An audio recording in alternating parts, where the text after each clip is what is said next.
Hello and welcome to yet another series of conversations with Professor Amartya, Nobel Prize winner. Today we are going to discuss the role of the media.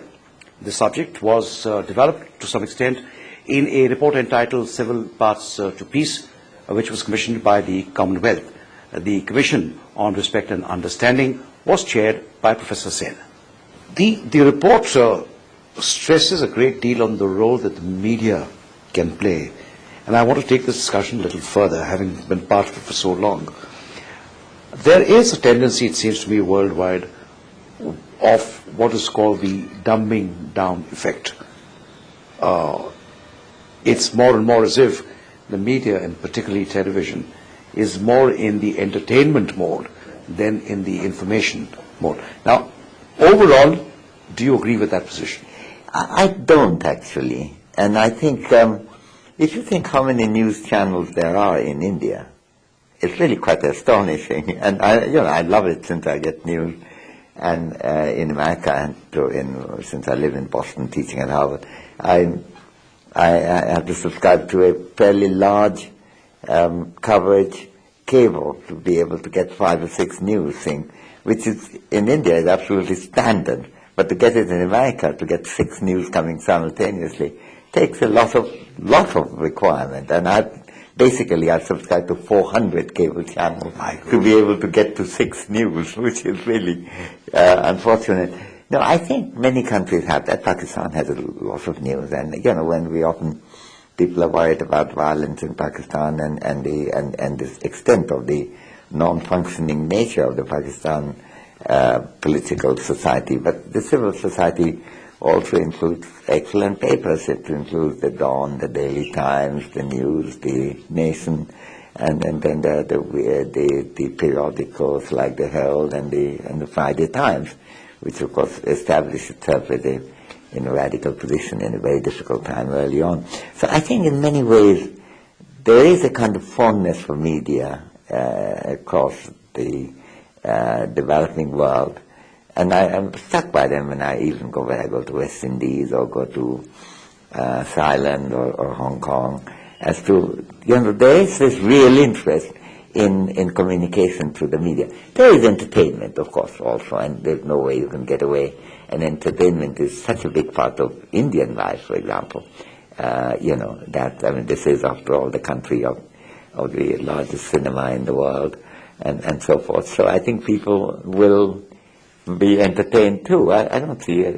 I've got nothing against entertainment, as long as it doesn't.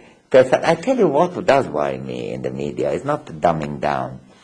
It's really the fact that there's certain types of issues dominate the media concern so much. Anything connected with security would form stories about hunger, illiteracy, malnutrition, ill health, and all those things, the precarious lives of people. And I think that's unfortunate. And to some extent, this has become such a norm now that it's very difficult for really terribly difficult problems for the country to get as much attention as it should. And similarly, when it comes to defense, there's much more on the resistance and rather than about how to prevent a warlike situation developing, which is, after all, what this book is about. So I have concerns about the media, but I don't think it's so much the dumbing down and the entertainment. No, what you've just said is the latter part is absolutely correct. There is much more interest in conflict than in conflict resolution, because, and particularly on television, because conflict means, there's a huge amount of drama involved. Whether the patient, often dull, time-consuming nature of conflict resolution just isn't a fit subject for television.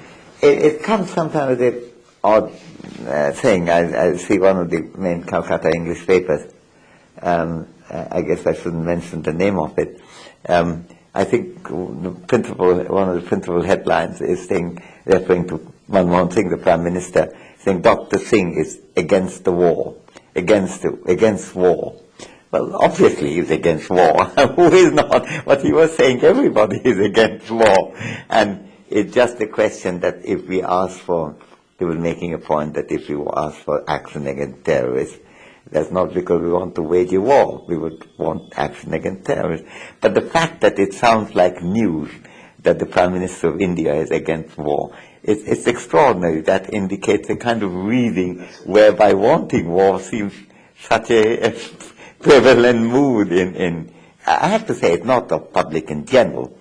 I think the Indian public has been very restrained given what happened in Bombay, but wanting, of course, a bettered up security and more surveillance and better intelligence and so forth. But I think quite often the media has that feature of playing up the warlike elements in a big way. But at least, in the traditional or the old media, you have filters. You have the desk where you make sure that nothing goes into print or on air, which could be harmful. But you've got a whole range of new media now, the SMS and the internet and so on, where you don't have these filters. And it's a cesspool. It's a cesspool of some horrible things that can happen. Yes, you can have very inflammatory propaganda going on. And when we were talking earlier about faith-based violence, a huge amount of it goes through the new media in the SMS and the internet generally. No, I absolutely agree. But that's the part of social life. I think what we have to do is we're very much against banning anything if we can get away without it. But we need vigilance. We need the creation of opportunities whereby those who are more interested in conflict resolution than in fanning conflicts can have their say and more easily. And that's important. I think it's quite extraordinary how little money actually poor countries get in subsidizing newspapers, when it could, good newspapers, when it could make a big difference. I mean, as a former editor, you would recognize that quite often the papers, even in India, rely a lot on agency news and rather than their own correspondence, because they can't afford to have it in a way that New York Times or the Financial Times or the Guardian might be able to have, or Le Monde. But I think it is important to think as to the kind of supporting the stamina and reach of the media, whether that may not be a much better way of getting understanding in society, obviously with the cooperation of the media, with not using it for the purpose of just generating revenue or just generating whatever it is, other things that they want to sell, but getting, by and large, the media, as you say, the general media, certainly in India, has been fairly responsible. If the big media newspapers have tended to I think the English language ones in particular have tended to they've tended to be much fairer. But of course, the other thing which is happening all over the world is young people read fewer and fewer newspapers. Yes, that's absolutely true. That they get what they need from the internet. But let me switch on to another question, which is really a whole chapter in your report, which is young people in education. Yes. Now, one of the things that disturbs a lot of people who are in education here is the disconnect between what children are taught in schools and then what they pick up from their peers, from the media, etc., etc. Does this disconnect bother you? Yes, but it bothers me, but I take it as a part of social life, really, because children are exposed to schools, they're exposed to home, and if the schools are appropriately motivated, I think the family's regressive influence need not be that big. I mean, one of the interesting things is that when an immigrant family arrives at another country, the language, the pronunciation, for example, of English in an Indian family or a Bangladeshi family at home would be like in Bangladesh or India. On the other hand, school would be like the English in England. And the children all grow up like the latter. So in some ways the schools win in this battle. Now, if the schools themselves distribute poison, or at least the kind of sectarian perspective that faith schools often, particularly the latter generation of faith schools, tend to produce, then of course you don't get any kind of counteraction of any of the standard, families, narrow-mindedness of families are of course also sometimes source of broad-mindedness. So I think we have to look at that total picture. The content of education is extremely important. I think the content of dialogue between the parents and teachers is extremely important. All these issues we tend to discuss because I think they can make a big contribution to the battle against through several paths. Is there something specific that the Commonwealth can do in this direction? Yes, I think first of all, the Commonwealth Educational Cooperation is a huge effort, and that makes a big difference where different countries learn from each other. I have participated in meetings of this kind, and I will participate in another in a few months' time.